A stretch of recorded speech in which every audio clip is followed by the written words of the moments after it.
You won't be replaced by AI, but maybe by someone who knows how to use it.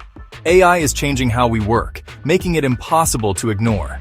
AI is here to help, not to compete, but only if you're willing to adapt and learn how to use its strengths. The question isn't whether AI will take over jobs. The question is, how can you use it to your advantage and to future-proof your job? AI is powerful, but it cannot replace human judgment.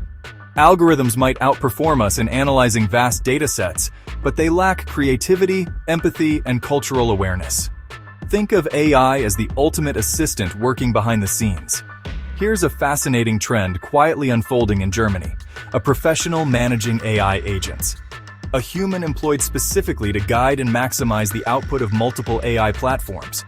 This isn't science fiction, it's now a real job. Imagine a data analyst transitioning to an AI strategist, orchestrating a suite of AI tools rather than crunching numbers themselves. AI doesn't magically transform every business. The principle of garbage in, garbage out remains relevant. For AI to work effectively, it requires high-quality, well-structured data.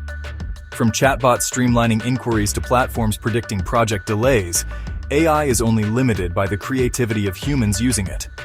Cultural nuance, ethical considerations, and industry expertise remain areas where humans outpace AI by miles. There's a simple truth AI hasn't mastered: understanding why we make decisions. The future belongs to humans and AI working side by side. The people who position themselves as masters of AI today will be industry leaders tomorrow. Will it be you?